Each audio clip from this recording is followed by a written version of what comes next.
Kushinagar airport 2021 मध्ये उद्घाटन, बांधण्याचा खर्च 448 कोटी आणि शेवटचं विमान उडालंय नोव्हेंबर 23 मध्ये. यूपीमध्ये निवडणुकीच्या वेळी उद्घाटन झालेल्या विमानतळांपैकी 7 पूर्णपणे बंद करण्यात आले. संसदेत दिलेल्या माहितीनुसार गेल्या 10 वर्षात 10,853 कोटी वाया गेलेत. 81 विमानतळांवर 22 विमानतळं संपूर्ण बंद झाली. मुंबई मेट्रोने एअरपोर्ट टर्मिनलसाठी स्टेशन बनवून सुरू केलेला काही महिनेच झाले होते टर्मिनल 1 चा कारभार नवी मुंबई एअरपोर्टला हलवला आणि हे नवी मुंबईचं नवीन विमानतळ पावसाळ्यात गळतं. इन्फ्रास्ट्रक्चरच्या नावाने जो प्रचंड खर्च सुरू आहे तो असा, आणि याला प्लॅनिंग शिवाय म्हणायचं की विशेष प्लॅनिंग हे तुम्ही ठरवा. 2020 ते 24 दरम्यान उपलब्ध डेटानुसार भारतात अंदाजे 23,000 अपघात झालेत फक्त रस्त्यावरील खड्ड्यांमुळे.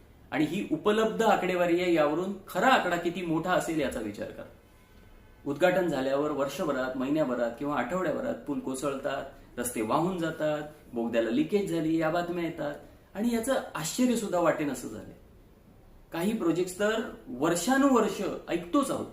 मुंबई गोवा हायवे असो, बुलेट ट्रेन असो, ही काही उदाहरणं.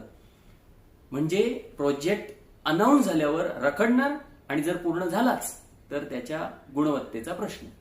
तुम्ही स्वतः आपल्या शहरातील घोषणा झालेल्या प्रोजेक्टची माहिती घ्या. उदाहरणार्थ मेट्रो कधी घोषणा झाली होती, कधी पूर्ण होणार होती, किती खर्च होणार होता आणि त्या खर्चामध्ये किती पट वाढ झाली. सगळेच प्रोजेक्ट कसे काय रखडतात आणि सगळ्या प्रोजेक्टच्या किमती कशा काय वाढतात. आणि महत्वाचं आता म्हणजे गुणवत्ता वेग वगैरे सोडून द्या, या सगळ्या प्रोजेक्टची घोषणा अशा वेळी झाली होती जेव्हा अर्थव्यवस्था तुलनेने बरी होती आणि तरीही ही अशी अवस्था.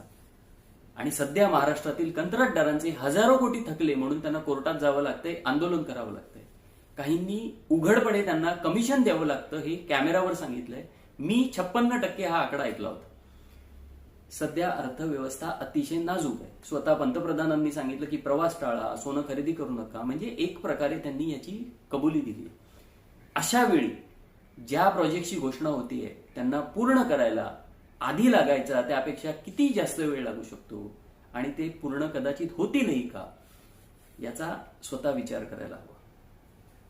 प्राथमिकता आधीचे प्रोजेक्ट पूर्ण करायला द्यायची, इतर कायदेशीर, फ्री किंवा स्वस्त मार्गांची अंमलबजावणी करायला द्यायची की नवीन प्रोजेक्टची घोषणा करायची. आपापल्या शहरांमध्ये वर्षानुवर्ष केवळ पत्र्यांच्या आड खांब आणि खोदून ठेवलेली भगदाडं हेच चित्र बघायचंय का? आणि त्याच्या आधी वाटेतले झाडं रूपी अडथळे तर दूर केले जातील हे सांगायला